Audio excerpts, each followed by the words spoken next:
By the later seasons of The Sopranos, the world starts to feel fully realized. Every character, from the street guys to the family members at home, is shaped by years of shifting loyalties and quiet ambition. And just like before, the watchers keep telling the story. Because in The Sopranos, no one really wears just one watch, except maybe Tony.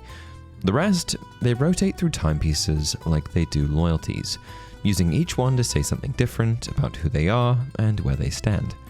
So today on the watch list, we're back with a few familiar faces, a few new ones, and a fresh lineup of watches that reveal just how deep this show's attention to detail really goes. If you haven't seen parts 1, 2, or 3 already, be sure to go and check them out. Link in the pinned comment. Let's get into it. Rusty Millio. He's not flashy like Ralphie or impulsive like Christopher. He's one of those guys who's been around forever, long enough to know when to keep his mouth shut and when to strike. Right before he's unfortunately gunned down in his own driveway, Season 6, Episode 7 at around the 6:30 mark, there's a quick shot that says a lot more than you might think.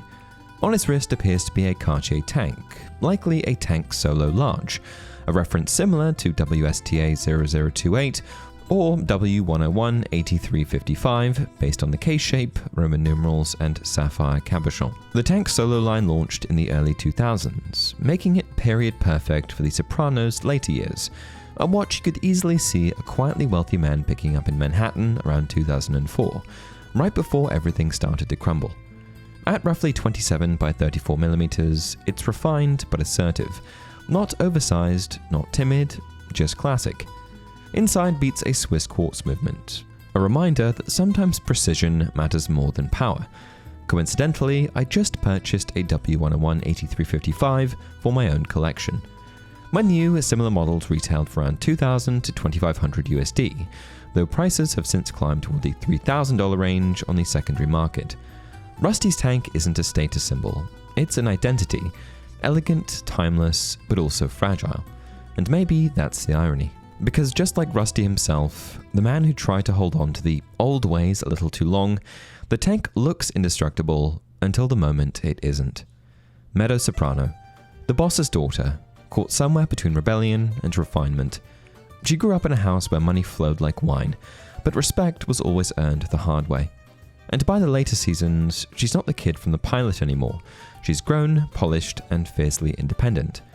In Season 6, Episode 6, around 9:30, we catch a glimpse of that transformation, right on her wrist.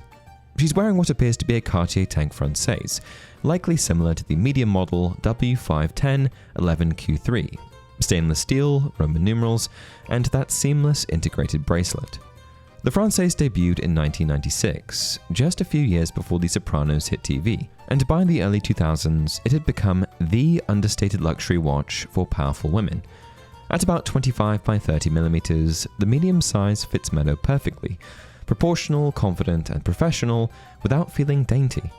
Inside, Cartier's caliber 057 quartz movement keeps perfect time, quietly, efficiently, and without fanfare. Retailing for roughly $3,000 to $3,500 USD in the early 2000s, it wasn't the flashiest piece in the Soprano household, but it didn't need to be. The tank française is all about quiet control. Stainless steel links flowing into a squared case, blued hands cutting through the silver dial. It's not trying to impress, it's just correct. And that's Meadow in a nutshell, composed, assertive, and evolving beyond the shadow of her family. Rosalie Aprile, widow, survivor, and one of the last true Jersey matriarchs. She's been through everything: husbands, funerals, betrayals, and bad luck. But through it all, she's maintained that unshakable poise, the kind you can't fake and you can't buy. In Season 6, Episode 6, around 43 minutes, we see Rose sitting in the restaurant, laughter, wine, and that unmistakable glint on her wrist. She's wearing what looks to be a Cartier Panthere de Cartier, likely similar to the two-tone steel and yellow gold W25029B6, though it could also be the all-gold W25014B9, depending on the lighting. Either way, it's classic Rosalie. Elegant, nostalgic, and just a little bit indulgent. The Panthere line launched in 1983 and became a fixture of 1980s luxury, a jewelry watch for people who wanted their timepieces to move. The small model, at around 22 to 23 millimeters, features Cartier's signature square case, blued hands, and a brick-link bracelet that feels more like fine jewelry than machinery. Inside, a Swiss quartz movement keeps it quietly alive. Dependable, precise, and unfussy. When new, similar models retailed for $3,000 to $5,000 USD, depending on configuration. Today, they're highly sought after again, commanding anywhere from $5,000 to $7,000 USD on the vintage market. And that's Rosalie. Timeless in the same way her watch is. The world around her keeps changing, falling apart, rebuilding itself, but she still shows up, polished nails, gold jewelry, and a Panthere that hasn't missed a beat. Agent Harris. The one man in The Sopranos who wears the badge instead of the gold. He's not chasing envelopes, rackets, or respect. He's chasing something cleaner, or at least he used to be. By the later seasons, Harris feels different. He's been around these guys long enough to start speaking their language, maybe even admiring them a little, but he's still on the outside looking in, and his watch fits that perfectly. In multiple scenes, including Season 3's Mr. Ruggiero's Neighborhood, Harris wears what appears to be a Timex Easy Reader Indiglo quartz, plain white dial and black numerals, a design that's barely changed since its debut in the mid-1990s.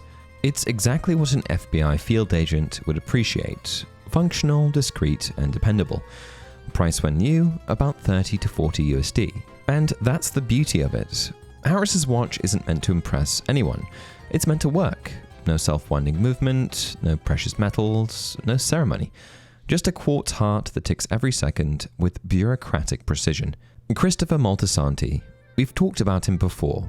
Tony's protege, the would-be successor, the eternal screw-up who somehow still thought he could make it in Hollywood. But this time, we're not talking about his demons. We're talking about his drive. And on his wrist, that drive takes shape in steel. A Cartier Roadster, likely similar to the large model reference W62004 V3. Stainless steel, black dial, automatic movement, and that unmistakable blend of flash and refinement. The Roadster debuted in 2001, right in the middle of the Sopranos run. Designed for men who wanted something louder than a tank, faster than a Santos, and flashier than anything their fathers wore. Its tonneau-shaped case, oversized crown, and bold date magnifier were inspired by mid-century sports cars, the kind of thing that practically screams success, or at least the illusion of it. At roughly 38 by 43 millimeters, this model sits wide and confident on the wrist. Inside beats Cartier's caliber 3110 automatic, a smooth Swiss movement with that subtle mechanical sweep. When it hit boutiques in the early 2000s, models like this retailed for around $4,000 to $5,000 USD. Serious money, but well within reach for a guy like Chris once the envelope started getting thicker. The Roadster is aspirational, restless, modern. Everything he wanted to be. But just like Chris himself, it's a product of its time. Early 2000s bravado wrapped in polished steel. Anyway, that's it for today's video. Which series do you want me to cover next? Let me know down in the comment section below. Until next time, thanks for checking out the watch list.